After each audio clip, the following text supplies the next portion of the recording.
Styles of Art eUnit by Jamie Schaefer. The website's available at schaefereunit.weebly.com. My unit is set up for more of a 3rd to 4th grade classroom in a flipped classroom environment, and I chose to do it as a flipped classroom because I felt that this would allow us more class time for discussion and for the students to work on some of their painting projects that are in the unit. I also wanted to make use of the iPads so that we could explore some of the museums and galleries that are out there. My unit contains a look at some of the major styles of art, realism, surrealism, abstract, and impressionism, and then some of the famous artists to go along with those styles, such as Monet, Van Gogh, Picasso, Wyeth, and Miro. Some of the objectives for my unit. The first lesson, the students were supposed to become more familiar with the art styles and find some of their favorite artists or paintings, because they went to an interactive museum and kind of went around and checked out different styles there. And then the other lessons focused on a specific style, and from that I wanted them to be able to identify and describe abstract art, as well as surrealism and how it's used in video games. And one of them, they distinguish between surrealism and realism. And finally, identify and describe impressionistic works of art.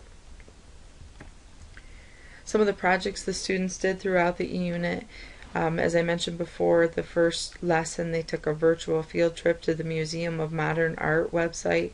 They have a great interactive site. Really allows the kids to kind of walk through the museum, and they can click on a specific work of art and it'll tell more about the artist and the work of art and what kind of materials they used.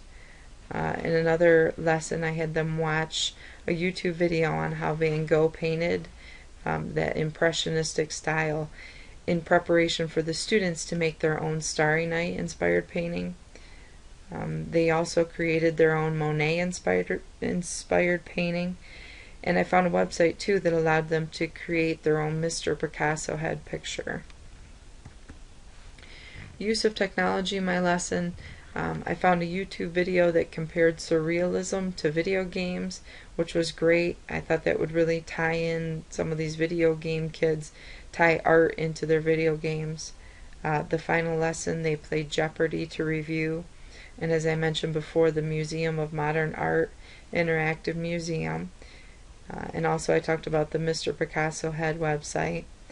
I also used Edmodo on the side of the lesson, and we used Edmodo for discussions. Their final quiz was given in Edmodo, and some of their assignments were given to them in Edmodo. And another thing that I found along the way, it's called thinglink.com. And actually, here's the picture here that I used for one of my lessons. And what I did is I uploaded a picture, and then you can add these bullets that we see here. And then if they click on the bullet, it brings up whatever you've put in there. Some of these contain just information on Van Gogh or on the Starry Night painting. But then I actually went and put links in there for a video for them to watch. I thought that was really a cool way to use technology, and it makes them look at the picture. They don't just skim over it on the website. They had to look in it to find the 5 bullets.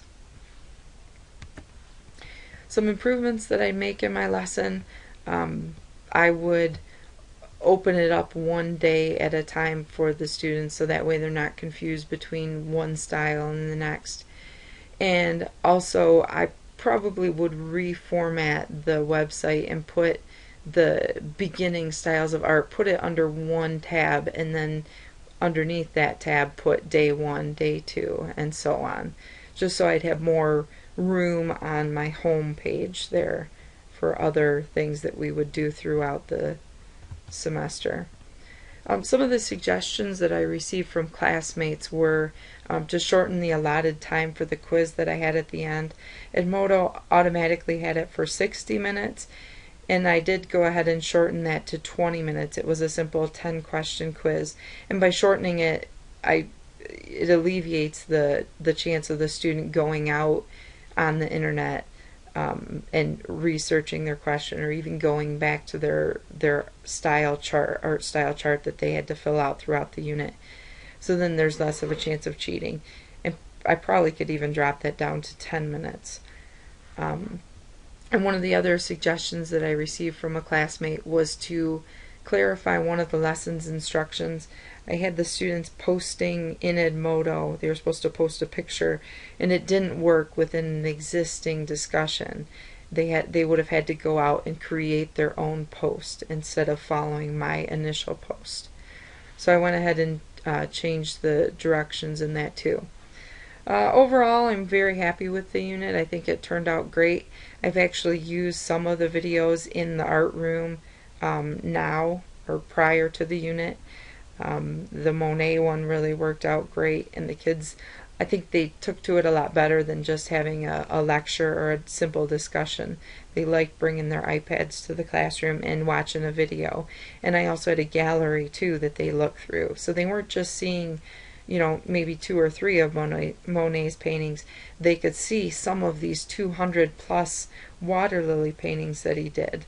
So I thought that was great, and I definitely would like to continue with some of the eUnits, if not just a simple lesson, but you know, even to do more of a lesson, like, or excuse me, a unit like we've done here. So that's it for my presentation. Thank you very much.